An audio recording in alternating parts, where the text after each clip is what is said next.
BJP തെരഞ്ഞെടുപ്പ് fund തട്ടിപ്പ് വ്യക്തമാക്കുന്ന ഓഡിയോ സന്ദേശം പുറത്ത്. സ്ഥാനാർത്ഥികളുടെ കട്ടൌട്ട് വെച്ചതിൽ കമ്മീഷൻ ഇടപാട് നടന്നതായാണ് ഓഡിയോയിൽ വ്യക്തമാകുന്നത്. പ്രധാനമന്ത്രിയുടെ റോഡ് ഷോയിലും തട്ടിപ്പ് നടന്നു.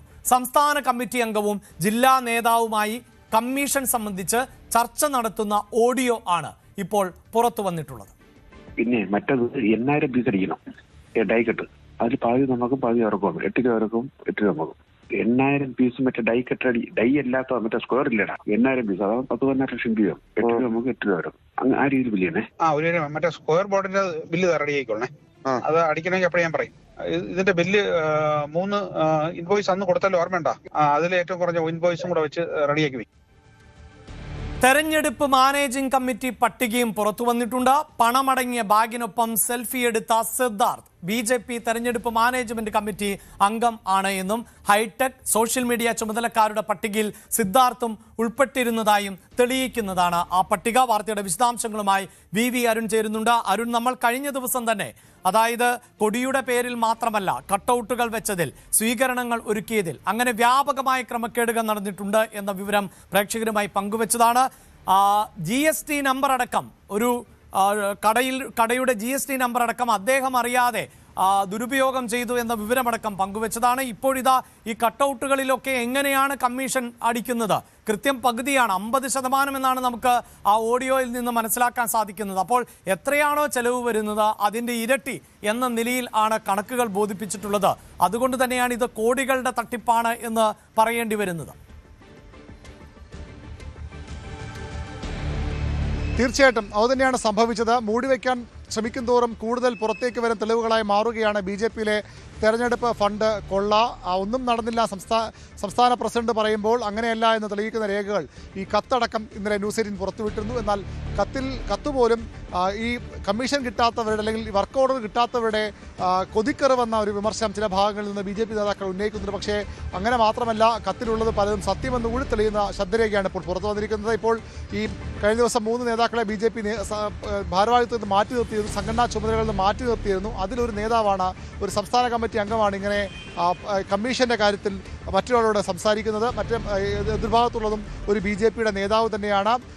പ്രധാനമന്ത്രി പങ്കെടുക്കുന്ന പരിപാടികൾ, അതുപോലെ ആഭ്യന്തരമന്ത്രി അമിത്ഷാ പങ്കെടുത്ത പരിപാടികളിലൊക്കെ ബി.ജെ.പി പ്രവർത്തകർ കട്ടൗട്ടുകളുമായി നഗരങ്ങളിൽ നിരന്നു നിൽക്കുന്ന നമ്മൾ കണ്ടതാണ്. ആ കട്ടൗട്ടുകളുടെ പേരിലാണ് ചെറിയ ഫ്ലക്സ് ബോർഡുകൾ, ഈ പ്ലക്കാർഡുകൾ പോലുള്ള ചെറിയ കട്ടൗട്ടുകൾ, അതിനുവേണ്ടിയുള്ള കമ്മീഷൻ തർക്കമാണ് ഇവിടെ നടന്നത്. ഈ നേതാവിൻ്റെ പേരും വളരെ വ്യക്തമായി തന്നെ കഴിഞ്ഞ ദിവസം നൽകിയ പരാതിയിൽ ബി.ജെ.പി സംഘടനാ ജനറൽ സെക്രട്ടറി BL സന്തോഷ് നൽകിയ പരാതിയിൽ വ്യക്തമാക്കിയിട്ടുണ്ട്. വളരെ കൃത്യമായി ഈ പേര് 5 ലക്ഷം രൂപ ഇതിന് കമ്മീഷൻ വാങ്ങിയെന്ന് പറയുന്നുണ്ട്. ആ ആരോപണം ശരിയും തെളിയിക്കുന്ന ശബ്ദരേഖയാണ് ഇപ്പോൾ പുറത്തു വരുന്നത്. ഇനി എന്ത് പറഞ്ഞാണ് നേതാക്കൾ ന്യായീകരിക്കാൻ പോകുന്നത്? ഇതെല്ലാം മാധ്യമ സൃഷ്ടിയെന്നോ അല്ലെങ്കിൽ ഈ ഓർഡറുകൾ കിട്ടാത്ത, കമ്മീഷൻ കിട്ടാത്തവരുടെ കൊതിക്കറിവ് എന്നൊക്കെ പറഞ്ഞാണോ ഇവർ വീണ്ടും അതിൽ പിടിച്ചെടുക്കാൻ നോക്കുന്ന കാര്യം ഇനി അറിയേണ്ടതുണ്ട്. ഏതായാലും കാര്യങ്ങൾ വളരെ വ്യക്തമാണ്. വലിയ കമ്മീഷൻ അടി നടന്നിരുന്നു. അത് നേതാക്കളുടെ പേരും നേതാക്കളുടെ പരിപാടികളിൽ ഉൾപ്പെടെ അതിനുവേണ്ടി വലിയ തട്ടിപ്പ് നടന്നിരുന്നതാണ് അതിൽ വ്യക്തമാക്കുന്നത്. മറ്റു പ്രധാനപ്പെട്ട വിവരമുള്ളത്, നേരത്തെ നമ്മൾ ഈ ഒരു ബാഗ് നിറയെ പണവുമായി നിൽക്കുന്ന ഒരു സെൽഫി എടുത്ത ഒരു ബി.ജെ.പി പ്രവർത്തകൻ്റെ ഒരു വാർത്ത പുറത്തു വിട്ടിരുന്നു. അന്ന് ABVP നേതാക്കളടക്കം പറഞ്ഞത് അയാൾക്ക് ABVPമാർ ബന്ധവുമില്ല എന്നുള്ളത് പറഞ്ഞ് വലിയ സാമൂഹ്യ മാധ്യമങ്ങളിലൂടെ വലിയ ഇടപെടലൊക്കെ അവർ നടത്തിയതാണ്. പക്ഷേ അയാൾ മുൻ ABVP എന്ന് മാത്രമല്ല, വളരെ കൃത്യമായി ബി.ജെ.പിയുടെ സംഘടനാ ചുമതല വഹിക്കുന്ന ആൾ തന്നെയാണ്. അത് പ്രത്യേകിച്ചും ഈ തെരഞ്ഞെടുപ്പ് രംഗത്ത് ചുമതല വഹിക്കുന്ന ആൾ തന്നെയെന്ന് വ്യക്തമാക്കുന്നതാണ് ഈ ബി.ജെ.പിയുടെ ഈ പട്ടിക. അതായത് അവരുടെ തെരഞ്ഞെടുപ്പ് ചുമതലകൾ വ്യക്തമാക്കിക്കൊണ്ടുള്ള ഈ പട്ടികയിൽ നിന്ന് നമുക്ക് ലഭിക്കുന്ന വിവരം, ഈ സിദ്ധാർത്ഥ് എന്ന് പറയുന്നയാൾ ഹൈടെക് സോഷ്യൽ മീഡിയ ചുമതലക്കാരനാണ്. 2 പേരെയാണ് അതിൽ ഉൾപ്പെടുത്തിയിരിക്കുന്നത്. അതിൽ മാനേജ്മെൻറ്റ് കമ്മിറ്റിയുടെ കൺവീനർ സംസ്ഥാന ജനറൽ സെക്രട്ടറി S. സുരേഷാണ്. ആരോപണ വിധേയായ അഞ്ജന അതിൻ്റെ പ്രധാനപ്പെട്ട മറ്റൊരു പ്രധാനിയാണ്. അവിടെയാണ് ഈ അഞ്ജനയുടെ സോഷ്യൽ മീഡിയ അടക്കം ഹാൻഡിൽ ചെയ്തിരുന്നത് ഈ സിദ്ധാർത്ഥാണ് നമുക്ക് ലഭിക്കുന്ന വിവരം. ആ സിദ്ധാർത്ഥ് ഈ സോഷ്യൽ മീഡിയ, വാട്സാപ്പ്, അതുപോലെ തന്നെ മറ്റ് സാമൂഹ്യ മാധ്യമങ്ങളിലൂടെ ഇടപെടൽ നടത്താൻ നിയോഗിക്കപ്പെട്ട പ്രധാനിയാണ്. അയാൾക്കൊപ്പമുള്ള ആൾക്കെതിരെയും ആരോപണമുണ്ട്. നേരത്തെ ഏതാണ്ട് 40 ലക്ഷത്തോളം രൂപ കോട്ടയത്തെ ഒരു കാർ ഷോറൂമിൽ ലിക്വിഡ് ക്യാഷായി കൊണ്ടുചെന്ന് കാർ വാങ്ങാൻ, കിയ കാർണിവലാണ്, കിയയുടെ കാർണിവൽ മോഡൽ ഏതോ ഒരു കാറാണ്, കിയയുടെ കാറാണ് അദ്ദേഹം വാങ്ങാൻ പോയത്. ആദ്യം ബുക്ക് ചെയ്തു, പിന്നീട് റെഡി ക്യാഷായി ലിക്വിഡ് ക്യാഷായി ഈ 40 ലക്ഷത്തോളം രൂപ അവിടെ വയ്ക്കുമ്പോൾ ആ ഏജൻസി കാർ ഡിസ്ട്രിബ്യൂട്ടർ അത് ചോദ്യം ചെയ്തു. അങ്ങനെ വാങ്ങാൻ കഴിയില്ലെന്ന് പറയുമ്പോൾ അച്ഛൻ ഏലം വിറ്റ് നൽകിയ തുകയാണ് എന്ന് പറഞ്ഞുകൊണ്ട് അവരെ വിശ്വസിപ്പിക്കാൻ ശ്രമിച്ചതൊക്കെ BJP വൃത്തങ്ങളിലെ വളരെ പ്രചരിക്കുന്ന ഒരു കഥയാണ്. ഏതായാലും കാര്യങ്ങൾ അത്ര പന്തിയല്ല. BJPക്ക് മൊത്തത്തിൽ ഈ പ്രധാനപ്പെട്ട ചുമതല ഏൽപ്പിച്ചവർ തന്നെ ഇങ്ങനെ തട്ടിപ്പിനെ കൂട്ടുനിന്നുവെന്ന് വ്യക്തമാക്കുന്ന തെളിവുകളാണ് ഓരോ ദിവസവും പുറത്തു വന്നുകൊണ്ടിരിക്കുന്നത്. യെസ്, തീർച്ചയായും അത് തന്നെയാണ്. ആ ശബ്ദം ഒരിക്കൽ കൂടി, അതായത് ആ സംഭാഷണം ഒരിക്കൽ കൂടി ഒന്ന് പ്രേക്ഷകരെ കേൾപ്പിക്കാം. അതിനുശേഷം അരുണിലേക്ക് വീണ്ടും എത്താം. പിന്നെ മറ്റത് 8000 പീസ് അടിക്കണം ഡൈക്കട്ട്. അതിൽ പാതി നമുക്കും പാതി അവർക്കും 8 രൂപ അവർക്കും 8 രൂപ നമുക്കും. 8000 പീസ് മറ്റേ ഡൈക്കട്ട് ഡൈ അല്ലാത്ത മറ്റേ സ്ക്വയർ ഇല്ലടാ. 8000 പീസ് അതായത് 10 ലക്ഷം രൂപയോ 8 രൂപ നമുക്ക് 8 രൂപ വരും. ആ രീതിയിൽ ബില്ല് ചെയ്യണേ. മറ്റേ സ്ക്വയർ ബോർഡിന്റെ ബില്ല് റെഡി ആയിക്കോളണേ. അത് അടിക്കണമെങ്കിൽ അപ്പോഴേ ഞാൻ പറയും. ഇതിന്റെ ബില്ല് 3 ഇൻവോയ്സ് അന്ന് കൊടുത്താലും ഓർമ്മയുണ്ടോ? അതിൽ ഏറ്റവും കുറഞ്ഞ ഇൻവോയ്സും കൂടെ വെച്ച് റെഡിയാക്കി വയ്ക്കും. യെസ് അരുൺ, ഇതാ അതായത് ലക്ഷക്കണക്കിന് രൂപയാണ് ഒരു ഡൈക്കട്ടടിച്ച്, അതായത് ഈ ഫ്ലെക്സുകളും കട്ടൗട്ടറും ഒക്കെ അടിക്കുന്നതിൽ മാത്രം ലക്ഷക്കണക്കിന് രൂപയുടെ വെട്ടിപ്പ്. അവിടെ ഞാൻ സൂചിപ്പിച്ചു 50% എന്നതാണ്. പൊതുവിൽ ഈ കമ്മീഷൻ എന്നതൊന്നും പുതുമയുള്ള ഒന്നല്ല. പലപ്പോഴും രാഷ്ട്രീയ പാർട്ടികൾ അവരുടെ തെരഞ്ഞെടുപ്പ് പ്രചാരണ പ്രവർത്തനങ്ങളാകട്ടെ, സ്റ്റേജ് ഷോകളാകട്ടെ, അല്ലെങ്കിൽ ഏതെങ്കിലും തരത്തിലുള്ള പൊതുപരിപാടികളാകട്ടെ, അതൊക്കെ ഏജൻസികളെ ഏൽപ്പിക്കാറുണ്ട്. ആ ഏജൻസികൾ അത് സബ് കോൺട്രാക്ട് നൽകുമ്പോഴൊക്കെ ഇത്തരത്തിലൊക്കെയുള്ള തിരിമറികൾ നമ്മൾ കാണുന്നതാണ്. അതിന് നമുക്ക് സാങ്കേതികമായി തിരിമറിയൊന്നും വിളിക്കേണ്ടതില്ല. അവിടെ ഒരു തുക, നിശ്ചിത തുക തീർച്ചയായും ഈ പൊളിറ്റിക്കൽ പാർട്ടി അത് നടപ്പിലാക്കുന്ന ഏജൻസിക്ക് കൈമാറുകയാണ് ചെയ്യുന്നത്. പക്ഷേ ഇവിടെ അങ്ങനെയല്ലല്ലോ അരുൺ. അതായത് പാർട്ടിയുടെ ഭാഗമായി തന്നെ നിൽക്കുന്ന ആളുകൾ ആ പാർട്ടി ഫണ്ട് തന്നെ വെട്ടിക്കുന്നു. അതാകട്ടെ 50% ഒക്കെ എത്ര ചെലവ് വരുന്നോ അതിൻ്റെ അത്രയും ഇരട്ടി കാണിക്കുന്നു എന്നൊക്കെയുള്ളതാണ്. അവിടെയാണ് പാർട്ടി പലപ്പോഴും ഇതിനെ പ്രതിരോധിക്കുന്നത്. പാർട്ടിയുടെ ആഭ്യന്തര വിഷയമാണ്, പാർട്ടിക്കകത്ത് ചർച്ച ചെയ്യപ്പെടുന്ന വിഷയമാണ്. ഇതിൽ മാധ്യമങ്ങൾക്ക് എന്ത് റോളാണുള്ളത്, അല്ലെങ്കിൽ മറ്റുള്ളവർ എന്തിന് ഇതൊക്കെ അന്വേഷിക്കണമെന്നതാണ്. അപ്പോൾ പാർട്ടിയെപ്പോലും ഇത്തരത്തിൽ വെട്ടിക്കുന്നവരാണ് അവരുടെ നേതാക്കൾ എന്നതാണ്. ഇവരൊക്കെയാണ് ഈ തെരഞ്ഞെടുപ്പിൽ സ്ഥാനാർത്ഥികളായി വരുന്നതും വോട്ട് ചോദിക്കുന്നതും ജനങ്ങൾക്ക് വേണ്ടി പ്രവർത്തിക്കുമെന്നൊക്കെ പറയുന്നതും. ഇവരെ പോലെയുള്ളവരൊക്കെ അപ്പോൾ അധികാരത്തിൽ വന്നാൽ കൈയിട്ട് വാരാൻ ലഭിക്കുന്ന അവസരങ്ങളെ എങ്ങനെയായിരിക്കും ഉപയോഗിക്കുക എന്നത് ഊഹിക്കാവുന്നതേ ഉള്ളൂ അരുൺ. അതുതന്നെയാണ് അഭിലാഷ്. കാട്ടിനത്തടി തേവരുടെ ആന എന്നൊക്കെ നമ്മൾ പറഞ്ഞു കേൾക്കാറില്ല. അതുപോലെ തന്നെയാണ് BJP സംഭവിച്ചത്.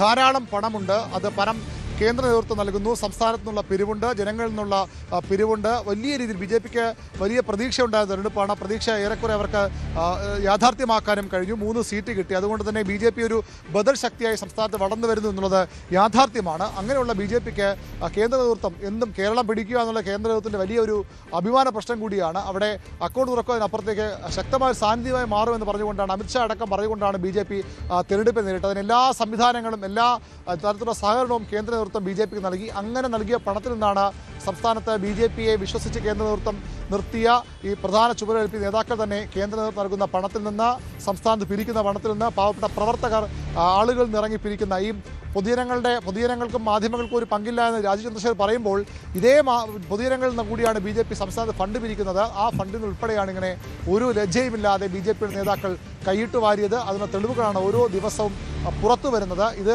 കമ്മീഷൻ്റെ ഒരു അങ്ങേ അറ്റമാണ് ഇവിടെ സംഭവിച്ചതെന്ന് വ്യക്തമാണ്. കിട്ടുന്ന ആളുകളെല്ലാം ഈ പല കരാർ കമ്പനികളും BJPയുടെ പ്രധാനപ്പെട്ട നേതാക്കൾ തന്നെ അവരുടെ പേരിലുള്ള അവരുടെ ബിനാമി കമ്പനികൾ തന്നെ എന്ന വിവരങ്ങൾ കൂടി കഴിഞ്ഞ ദിവസങ്ങളിലൊക്കെ പുറത്തു വന്നിരുന്നു. ഒരു ജില്ലാ ജനറൽ സെക്രട്ടറി അടക്കമുള്ളവർക്ക് ഈ പ്രിന്റിംഗ് അടക്കമുള്ള സ്ഥാപനങ്ങളുടെ കരാർ പോയിട്ടുണ്ട് എന്ന വിവരങ്ങൾ പുറത്തു വന്നു.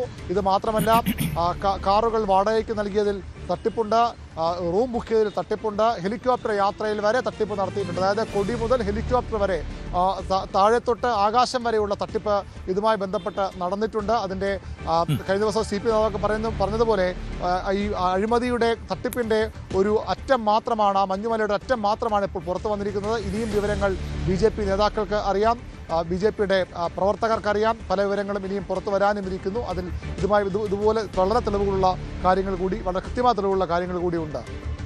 യെസ്, കഴിഞ്ഞ നിയമസഭാ തെരഞ്ഞെടുപ്പിൽ BJP മിന്നുന്ന പ്രകടനം തന്നെയാണ് കാഴ്ചവെച്ചത്. കേരളത്തിന്റെ ചരിത്രത്തിൽ ആദ്യമായി തന്നെ 3 അംഗങ്ങളെ വിജയിപ്പിച്ചെടുത്ത് നിയമസഭയിലേക്ക് എത്തിക്കാൻ BJPക്ക് സാധിച്ചിരുന്നു. പക്ഷേ ആ തെരഞ്ഞെടുപ്പ് വിജയത്തിന്റെ ഇടയിൽ പോലും ആ ശോഭ കെടുത്തുന്ന തരത്തിലാണ് ഈ തെരഞ്ഞെടുപ്പുമായി ബന്ധപ്പെട്ട പ്രവർത്തനങ്ങളിൽ നേതാക്കൾ വലിയ തോതിലുള്ള ഫണ്ട് തട്ടിപ്പാണ് നടത്തിയത്. വലിയ വെട്ടിപ്പ് നടത്തി. തെരഞ്ഞെടുപ്പ് പ്രചാരണത്തിന്റെ PR ഏജൻസിയെ ഏൽപ്പിച്ചതിൽ പോലും, അതായത് സംഘപരിവാർ വിരുദ്ധമായ നിലപാടുകൾ സ്വീകരിക്കുന്ന ആളിന്റെ PR ഏജൻസിക്ക് ആണ് PR വർക്ക് നൽകിയത് എന്നതുൾപ്പെടെയുള്ള വിവരങ്ങളൊക്കെ പുറത്തു വരുമ്പോൾ അത് BJPയുടെ നേതൃത്വത്തിന് അണികളോടെങ്കിലും പൊതുസമൂഹത്തിനോടും ഒരു പൊളിറ്റിക്കൽ പാർട്ടി എന്ന നിലയിൽ ഇതിലൊക്കെ വ്യക്തത വരുത്തേണ്ടതുണ്ട്.